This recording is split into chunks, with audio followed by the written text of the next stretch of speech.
하나님의 은혜와 사랑과 평강이 오늘 하루도 충만하기를 주의 이름으로 축복합니다. 여호수아를 크게 두 부분으로 나누면 전반부는 전쟁과 정복의 말씀이고 후반부는 그 땅을 기업으로 분배하는 내용의 말씀입니다. 그렇게 나누었을 때 오늘 말씀은 전반부가 끝나고 후반부가 시작되는 말씀입니다. 그런데 후반부를 시작하는 말씀을 보면은 여호수아를 책망하는 것 같은 느낌이 듭니다. 1절 말씀 보겠습니다. 여호수아가 나이가 많아 늙음에 여호와께서 그에게 이르시되 너는 나이가 많아 늙었고 얻을 땅이 매우 많이 남아있도다. 여호수아가 늙었는데 얻을 땅이 매우 많이 남아있다 말씀하십니다. 그러면 아직 전쟁에서 얻을 땅이 많은데 여호수아가 늙어 하지 못하게 되었다. 여호수아가 빨리 일을 해내지를 못했다라는 느낌을 받게 하죠. 그래서 이 말씀만 보면은 여호수아를 책망하는 느낌이 드는 말씀입니다. 그러나 그런 내용은 아닙니다. 이 말씀은 여호수아를 책망하는 말씀이 아니라 여호수아를 위로하며 수고했다 격려하는 내용의 말씀입니다. 6절 말씀 보겠습니다. 또 레바논에서부터 미스르본 와인까지 산지의 모든 주민 곧 모든 시돈 사람의 땅이라 내가 그들을 이스라엘 자손 앞에서 쫓아내리니 너는 내가 명령한 대로 그 땅을 이스라엘에게 분배하여 기업이 되게 하되. 여기서 하나님은 내가 그들을 쫓아내겠다 말씀하십니다. 여호수아를 향해 늙기 전에 빨리 쫓아내라는 말씀이 아니죠. 이 말씀은 여호수아를 향해 그동안 참 잘 해줬다. 그동안 수고했다. 남은 땅들은 내가 정복할 터이니 너는 이제 남은 사명 곧 기업을 분배하는 일을 이뤄내라 말씀하시는 겁니다. 그래서 이 말씀은 사명을 다한 후에 주어지는 하나님의 격려와 칭찬의 말씀이 되는 것입니다. 우리 역시 하나님 앞에 나아갔을 때 이러한 말씀을 듣길 원합니다. 그동안 수고하고 헌신했다. 고생했다. 너의 수고와 너의 열심을 내가 안다라는 말씀을 우리 모두가 들었으면 좋겠습니다. 그러나 그 말을 듣기 위해서는 먼저 우리의 내려놓음이 필요합니다. 하나님이 주신 사명을 감당할 때 우리는 세 가지를 내려놓을 수 있어야 합니다. 그래야 하나님의 사명을 충실히 감당해낼 수 있기 때문입니다. 여호수아를 통해 하나님의 사명을 감당하기 위해 내려놓아야 할 것이 무엇인지 살펴보고 우리 역시 내려놓음을 통해 주의 사명을 온전히 이뤄낼 수 있기를 주의 이름으로 축복합니다. 먼저 하나님의 사명을 감당할 때 내려놓아야 할 것은 우리의 힘입니다. 내 힘과 내 능력으로 이루려 하는 마음을 내려놓아야 합니다. 하나님의 사명은 우리의 힘이 아니라 하나님의 능력으로 감당해내는 것입니다. 여호수아는 여리고 성과 전쟁하러 갈 때 하나님의 사자를 만납니다. 그때 여호수아는 하나님의 사자에게 당신은 내 편입니까? 적의 편입니까? 라는 질문을 하게 됩니다. 이에 여호와의 사자는 아니다 라고 말을 하죠. 나는 너의 편도 아니고 적의 편도 아니다 라는 말입니다. 그러면서 나는 여호와의 군대 대장으로 지금 왔다 말합니다. 여호수아 5장 14절 말씀입니다.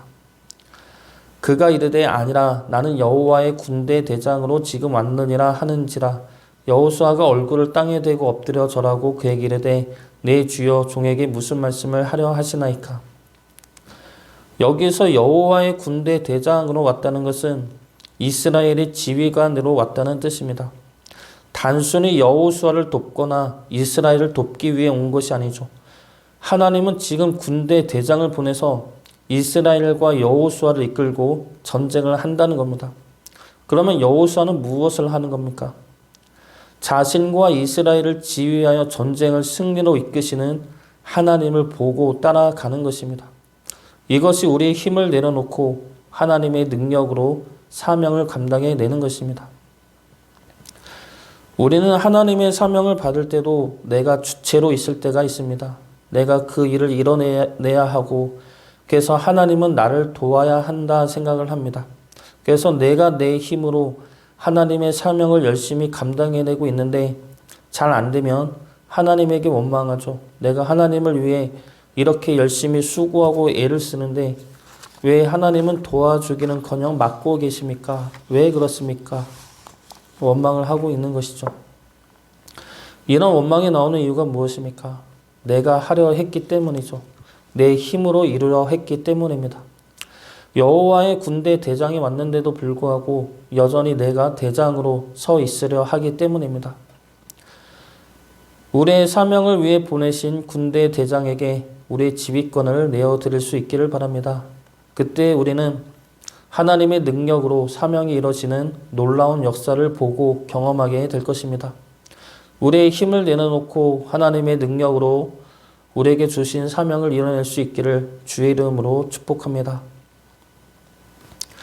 두 번째로 하나님의 사명을 이룰 때 내려놓아야 할 것은 우리의 뜻입니다. 모세에게는 가나안 땅에 들어가고 싶은 뜻이 있었습니다. 그러나 하나님은 그 뜻을 이뤄주지 않으십니다.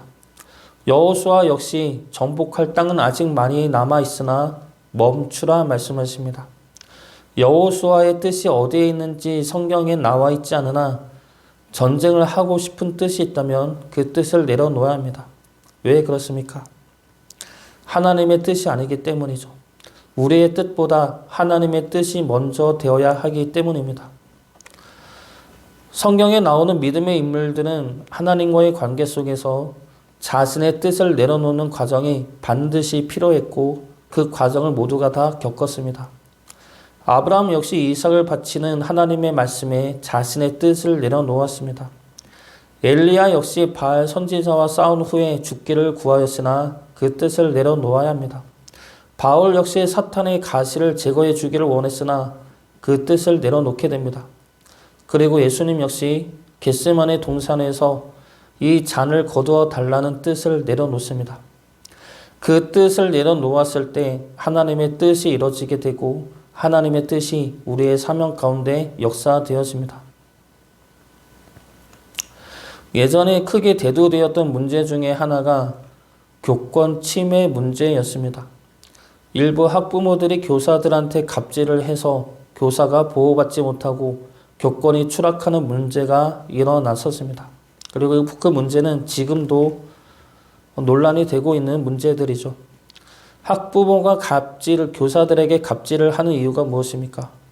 자기 자식을 위해서입니다. 자기 자식을 위해서 교사를 무시하고 협박하고 행패를 부리고 있는 것이죠. 근데 스웨덴에서는 이러한 보육의 문제가 국가의 문제로 나왔을 때 이러한 구호로 하나가 되었다고 합니다. 모든 아이는 모두의 아이다. 모든 아이는 모두의 아이다. 법과 규범과 규칙보다 앞서야 하는 것이 우리의 마음입니다. 인식 변화가 필요하다는 것이죠.